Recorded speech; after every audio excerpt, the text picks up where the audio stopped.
Hello students, आज हम start करने जा रहे हैं विद्युत रसायन यानी इलेक्ट्रोकेमिस्ट्री। ये आज आपकी यूनिट 4 स्टार्ट हो रही है। अब सबसे पहले हम बात करेंगे विद्युत चालक यानी इलेक्ट्रोकंडक्टर। अब विद्युत चालक कौन होते हैं? वे सभी पदार्थ जो अपने में से विद्युत धारा प्रवाहित होने देते हैं विद्युत चालक कहते हैं, और वे पदार्थ जो अपने में से विद्युत धारा को प्रवाहित नहीं होने देते उनको क्या बोलते हैं? उनको विद्युत अचालक बोलते हैं। ये सब लोग आप जानते हो। अब बात करते हैं कि जो विद्युत चालकता है वो कितने प्रकार से संपन्न होती है। तो ये दो प्रकार से संपन्न हो सकती है विद्युत चालकता। एक तो होती है धात्विक चालकता और एक होती है इलेक्ट्रोलाइट चालकता। धात्विक चालकता को हम इलेक्ट्रॉनिक चालकता बोलते हैं और इलेक्ट्रोलाइट चालकता को हम आयनिक चालकता भी बोलते हैं, यानी आयनिक कंडक्टर्स और इलेक्ट्रॉनिक कंडक्टर्स। अब हम बात करें कि इलेक्ट्रॉनिक कंडक्टर्स क्या होते हैं, तो देखिए जिनमें से विद्युत धारा उच्च विभव से वे पदार्थ जिनमें विद्युत धारा लगाए गए विभव मतलब उच्च विभव से निम्न विभव की ओर पर स्वतंत्र इलेक्ट्रॉनों के प्रवाह से होती है, अर्थात इनमें आवेशवाहक क्या होते हैं? इलेक्ट्रॉन होते हैं। ये धात्विक या इलेक्ट्रॉनिक चालक कहलाते हैं तथा इसे धात्विक चालकता या इलेक्ट्रॉनिक चालकता कहते हैं। मतलब इनमें जो धारा का प्रवाह होगा वो इलेक्ट्रॉन्स के कारण होगा, जो फ्री इलेक्ट्रॉन्स होते हैं उनके कारण होगा, और इसी वजह से इनको धात्विक चालक या इलेक्ट्रॉनिक चालक कहते हैं तथा धात्विक चालकता और इलेक्ट्रॉनिक चालकता इनका ये गुण कहलाता है। इसमें आप एग्जाम्पल में देखोगे तो चांदी हो गया, तांबा हो गया, मिश्र धातु हो गए, ग्रेफाइट हो गए, ये इनके एग्जाम्पल है। अब हम बात करें इलेक्ट्रोलाइट या विद्युत अपघटनी चालकता। तो जैसा कि हमें पता है कि इलेक्ट्रोलाइट या विद्युत अपघटनी चालकता किसकी वजह से होगी? आयनों की वजह से होगी। इसमें आयन अपने विपरीत आवेश वाले इलेक्ट्रोड की तरफ गमन करते हैं और उसी की वजह से आयनों की गति के कारण इनमें क्या होती है? चालकता पैदा होती है। इसलिए इसको हम विद्युत अपघटनी या आयनिक चालक कहते हैं, और इस प्रकार की चालकता क्या होती है? इलेक्ट्रोलाइटिक या आयनिक चालकता कहते हैं। और इन चालकों में विद्युत धारा के प्रवाह के साथ रासायनिक परिवर्तन भी होता है तथा पदार्थ आयनों में अपघटित हो जाता है, और इन पदार्थों को क्या कहते हैं? इन पदार्थों को हम विद्युत अपघट्य कहते हैं। और इसमें विद्युत धारा के प्रवाह के आयनों की गति के कारण हो गया, और धात्विक चालक में इलेक्ट्रॉन्स के प्रवाह के कारण हो गया। यह हमें बात ध्यान रखनी है। और कई पदार्थ विद्युत के चालक नहीं होते, जैसे उनको हम विद्युत अनपघट्य कहते हैं, और जो पदार्थ विद्युत के चालक हो गए उनको हम विद्युत अपघट्य कहते हैं। जैसे शक्कर हुआ, शुद्ध पानी हुआ, ये विद्युत अनपघट्य है। और जैसे किसी भी सॉल्ट का, अम्ल, क्षार और लवण का जो विलयन होता है वो क्या होता है? वो विद्युत अपघट्य होता है। और कुछ पदार्थ ऐसे भी होते हैं जिनमें विद्युत धारा का प्रवाह है अंशतः इलेक्ट्रॉनिक और कुछ आयनिक होता है, तो इन क्या कहते हैं? हम मिश्रित कंडक्टर कहते हैं। और जैसे इसके एग्जाम्पल क्या है? पिघला हुआ क्यूप्रस क्लोराइड, द्रव अमोनिया, ये इनके एग्जाम्पल है। अब हम अगर इनमें मोटा मोटा अंतर देखते हैं, इलेक्ट्रॉनिक और विद्युत के अपघटन चालक में क्या अंतर है, तो देखिए इलेक्ट्रॉनिक चालक में और विद्युत अपघटन चालक में क्या अंतर है। पहला तो इलेक्ट्रॉनिक चालक में विद्युत धारा का प्रभाव इलेक्ट्रॉनों के द्वारा होता है और उसमें आयनों के द्वारा होता है। इन चालकों में इलेक्ट्रॉन ऋणात्मक सिरे से धनात्मक सिरे की ओर गमन करते हैं इलेक्ट्रॉनिक चालक में, और विद्युत अपघटनी में आयन अपने विपरीत आवेशित इलेक्ट्रोड की ओर गमन करते हैं। इलेक्ट्रॉनिक चालक में इलेक्ट्रॉन के प्रवाह के दौरान उन चालकों के संगठन में कोई परिवर्तन नहीं होता, लेकिन यहाँ इम्पोर्टेंट चीज़ है ये, इन चालकों में आयन विपरीत आवेशित इलेक्ट्रोड पर जाकर नए उत्पाद बनाता है, परिणाम स्वरूप विलयन के संगठन में परिवर्तन होता है। ये ध्यान रखने योग्य बात है। अब आगे हम बात करते हैं, इन चालकों में पदार्थ का परिवर्तन नहीं होता है, लेकिन इनमें पदार्थ का परिवहन होता है विद्युत अपघटनी चालक में। और इलेक्ट्रॉनिक चालक में इन चालकों की चालकता ताप बढ़ाने से घटती है, और इन चालकों की चालकता ताप बढ़ाने में बढ़ती है, क्योंकि विद्युत अपघटन की आयनन की मात्रा क्या हो जाएगी? बढ़ जाएगी। तो ये इसके डिफरेंस था इलेक्ट्रॉनिक चालक में और विद्युत अपघटनी चालक में। अब हम बात करते हैं फेराडे के नियम्स के बारे में। आयनिक चालन, जो कि कौन सा टॉपिक हो जाएगा? आयनिक विलय में विद्युत धारा का प्रवाह या विद्युत अपघटन। तो इसके लिए सबसे पहले किसने रूल्स दिया था? फेराडे ने।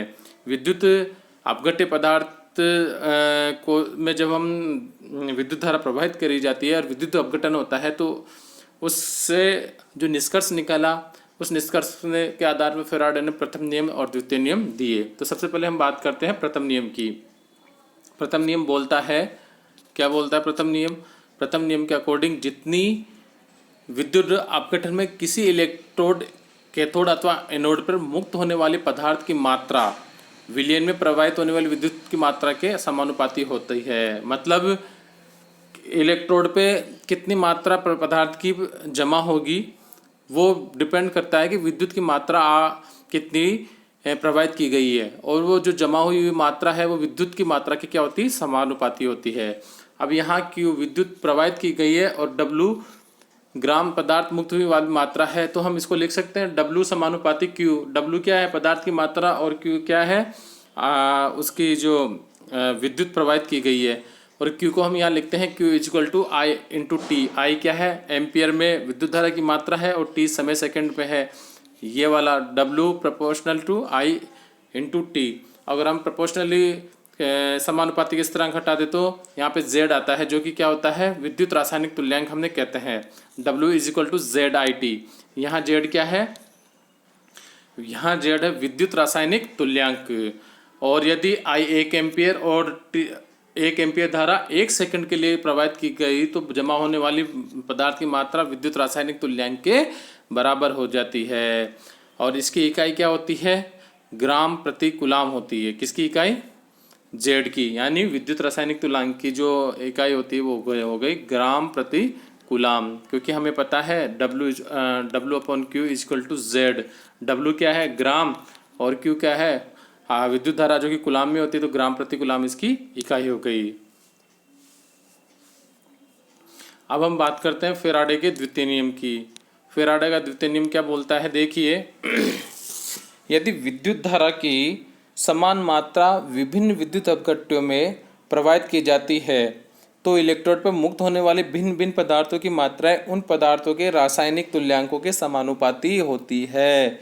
मतलब विद्युत धारा की समान मात्राएं हमें एक से अधिक विद्युत अपघट्यों के विलयन में प्रवाहित करते हैं, तो उन विद्युत अपघट्यों की जो इलेक्ट्रोड पे जो पदार्थ की मात्रा जमा होगी वह पदार्थ की मात्रा उन जो जिस पदार्थ का विद्युत अपघट्य बनाया गया है, जो विद्युत अपघट्य है, जो पदार्थ विद्युत अपघट्य है उनके रासायनिक तुल्यांकों की क्या होगी, समानुपाती होगी।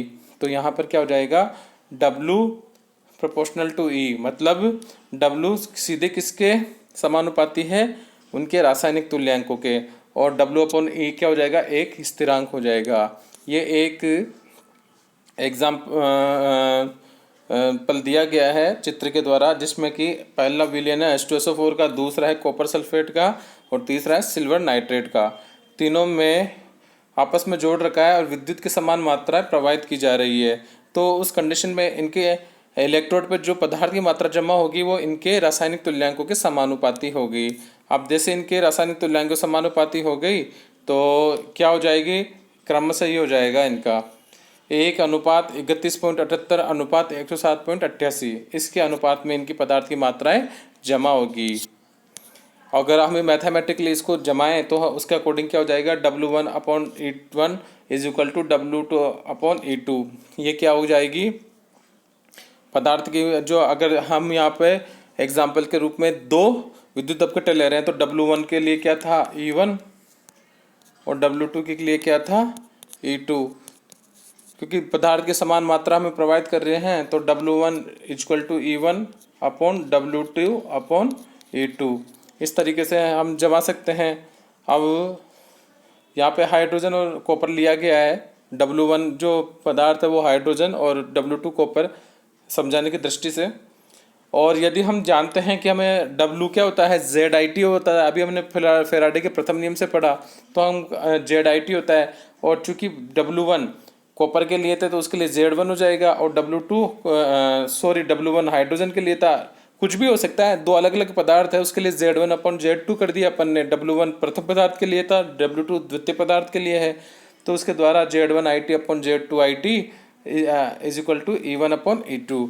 अब हमें यहाँ पे पता है IT तो दोनों का कट जाएगा, तो उस कंडीशन में क्या हो जाएगा, Z1 upon Z2 is equal to E1 upon E2। ये दोनों आपस में बराबर हो जाएगा, या हम कह सकते हैं Z directly proportional to E। यानी किसी पदार्थ का विद्युत रासायनिक तुल्यांक उसके रासायनिक तुल्यांक के क्या होता है, समानुपाती होता है। इस तरीके से हमने देखा कि किसी पदार्थ का विद्युत रासायनिक तुल्यांक Z सीधे समानुपाती होता है उसके रासायनिक तुल्यांक के। अब हम आगे देखते हैं, प्रायोगिक रूप से एक कूलाम आवेश मतलब एक एम्पीयर विद्युत धारा को 1 सेकंड तक प्रवाहित करने पर, सिल्वर नाइट्रेट के विलयन में प्रवाहित करने पर हमें सिल्वर की इतने ग्राम सिल्वर निक्षेपित होती है। तो फेराडे के प्रथम नियम के अनुसार किसी भी आयन की मात्रा जो निक्षेपित होती है विद्युत धारा की मात्रा के समानुपाती होती है, बिल्कुल समानुपाती होती है। तो विद्युत धारा की वह मात्रा जो 1 ग्राम तुल्यांक सिल्वर को निक्षेपित करने में आवश्यक है, तो देखो इतनी मात्रा निक्षेपित होती है 1 से, तो 1 ग्राम होगी 1 अपॉन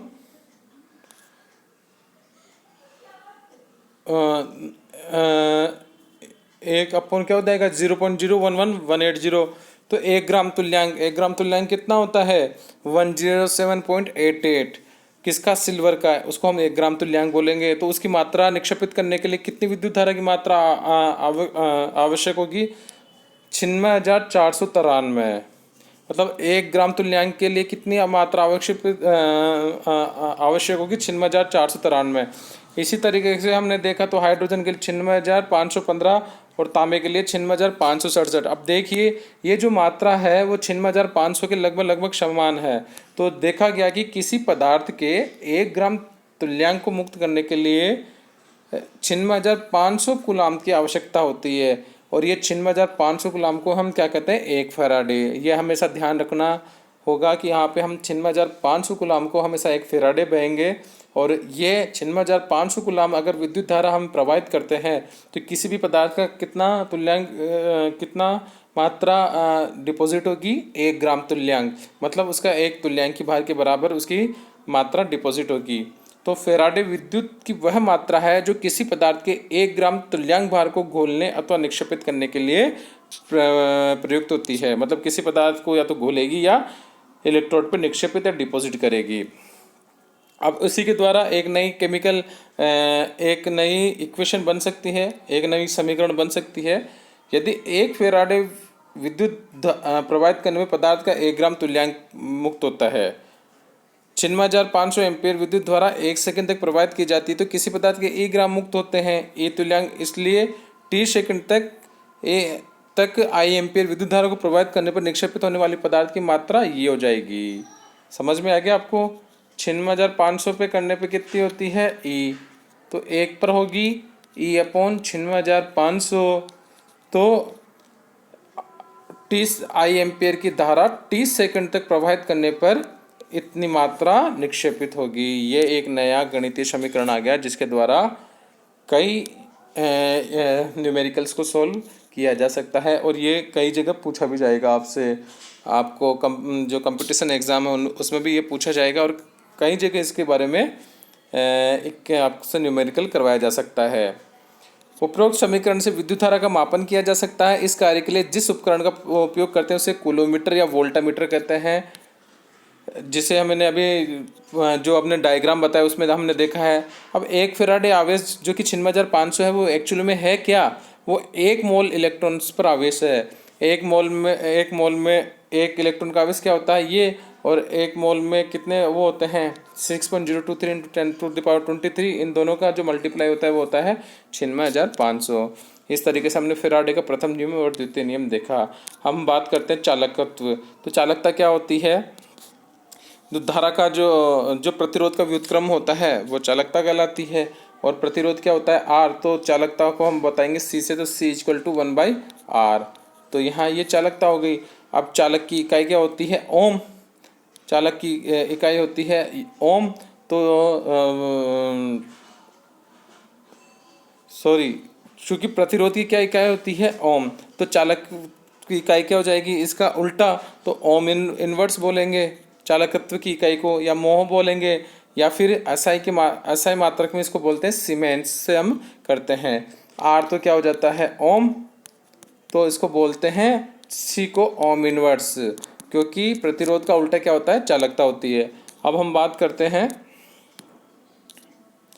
विशिष्ट चालकत्व या विशिष्ट चालकता।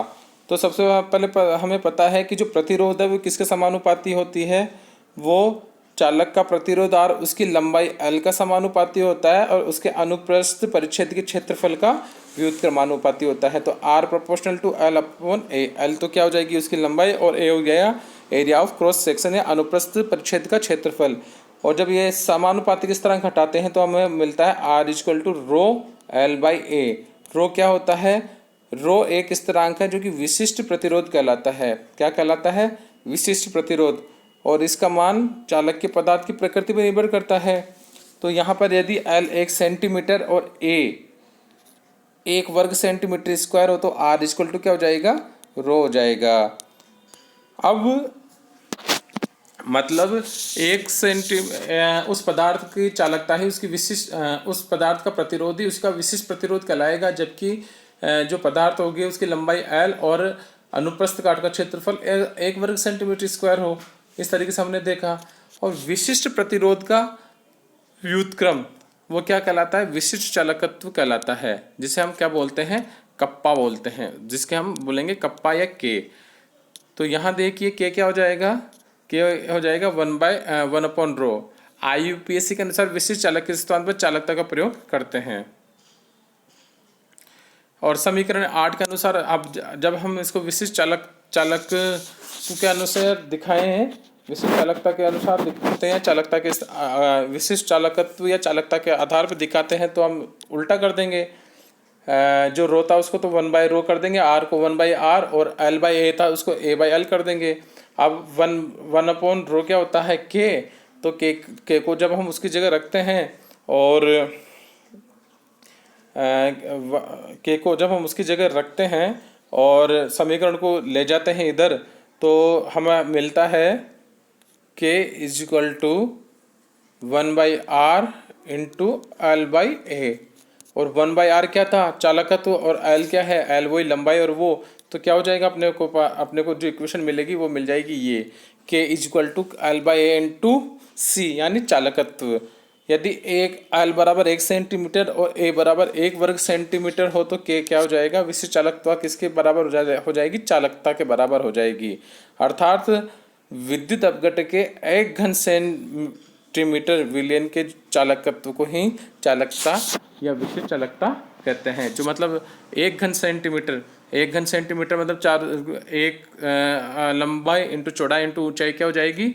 1 सेंटीमीटर। तो उसको क्या बोलेंगे हम? विद्युत अपघट्य के 1 घन सेंटीमीटर विलयन के चालकत्व को चालकता या विशिष्ट चालकता कहते हैं। अब आगे हम देखते हैं, तो वही इसकी हम अगर इकाई निकालें क्या होगी, तो हमें पता है एल था ऊपर तो सेंटीमीटर, अब नीचे क्या था? ए था तो उसका सेंटीमीटर स्क्वायर, और जो कि ओम था, ओम इनवर्स था, जिसको हम मोज भी बोलते हैं, तो उसकी जगह हम लिख देंगे मोज। तो मोज सेंटीमीटर इनवर्स या ohm centimetre inverse ohm inverse centimetre inverse विशिष्ट चालकता की इकाई होती है। इस प्रकार चालकता विशिष्ट चालकता की इकाई ओम सेंटीमीटर इनवर्स या मो सेंटीमीटर इनवर्स हो जाएगी। और असाई मात्रक में सीमेन मीटर इनवर्स, परंतु प्राय के को सीमेन मीटर इनवर्स में व्यक्त किया जाता है।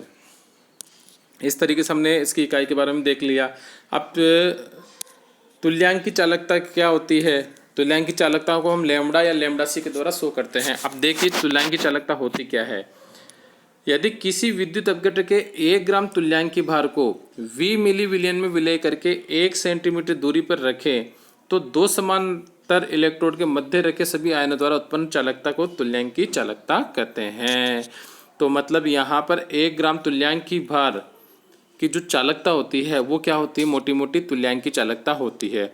अब चूंकि 1 ग्राम तुल्यांक की भार को V मिली विलयन में विलय करके 1 सेंटीमीटर दूरी पर रखें तो 2 समांतर इलेक्ट्रोड के मध्य रखने पर सभी आयनों द्वारा उत्पन्न चालकता को हम तुल्यांक की चालकता कहते हैं। अब आयतन कितना भी हो सकता है। अब जैसे ये 1 cc है, 1 cc की जो 1 cc मतलब 1 घन सेंटीमीटर की जो चालकता थी वो क्या थी? विशिष्ट चालकता, जिसको हमने के कहा।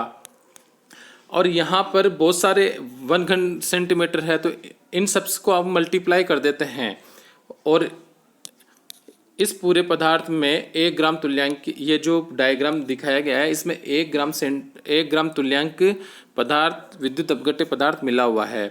अब 1 घन सेंटीमीटर की चालकता इस पे से विशिष्ट चालकता है, लेकिन इसमें कितने हैं 1 2 3 4 5, और इन सब को पूरे वॉल्यूम को अगर मैं केस से मल्टीप्लाई कर देता हूँ तो ये हमारे पास आ जाएगी लैम्बडा सी या तुल्यांक की चालकता। 1 घन सेंटीमीटर की तो चालकता हो गई क्या, विशिष्ट चालकता, और पूरे विलयन में 1 ग्राम तुल्यांक भरा हुआ है और इसको हम वी कह सकते हैं, तो उससे हम मल्टीप्लाई कर देते तो हमें क्या मिल जाती है, हमें मिल जाती है तुल्यांक की चालकता। 1 ग्राम तुल्यांक भार कितने भी विलयन, कितने भी आयतन में मिला हो उसकी जो चालकता हो जाएगी उसको हम क्या कहेंगे, उसको हम कहते हैं तुल्यांक की चालकता। अब देखिए तुल्यांक की चालकता या विशिष्ट चालकता हम संबंध मैंने आपको बता ही दिया था। और तुल्यांक की चालकता क्या हो जाएगी, जैसे 25 डिब्बे हैं उसके अंदर 25 डिब्बे हैं तो 1 की चालकता और उसके 25 से मल्टीप्लाई कर देंगे तो ये क्या हो जाएगी, उसकी विशिष्ट चालकता हो जाएगी। तो ये हमने देख लिया, ये भी हमने देख लिया था, जो लैम्बडा हो जाएगा K/V हो जाएगा, कितने विलियन में 1 ग्राम तुल्यांक पदार्थ भरा हुआ है वो उसकी क्या हो जाएगी, तुल्यांक की चालकता हो जाएगी। और तुल्यांक की चालकता की इकाई क्या होगी, वही ओम इनवर्स सेंटीमीटर इनवर्स, और नीचे ग्राम तुल्यांक लीटर इनवर्स। ग्राम तुल्यांक लीटर इनवर्स क्या है, जो उसका ग्राम तुल्यांक कितने आयतन में मिला हुआ है वो उसकी वो है कितने आयतन में कितने ग्राम तुल्यांक मिला हुआ है। और ओम इनवर्स सेंटीमीटर इनवर्स हमने देखा ही है, ये लैम्बडा है, ये विशिष्ट चालकता है और ये आयतन है। इस तरीके से तुल्यांक की चालकता की इकाई ये हो गई। अब एसआई मात्रक में जो तुल्यांक की चालकता की इकाई होगी वो होगी ओम इनवर्स मीटर स्क्वायर, तुल्यांक इनवर्स ये हो जाएगी। इस तरीके से हमने तुल्यांक की चालकता की इकाई देखी।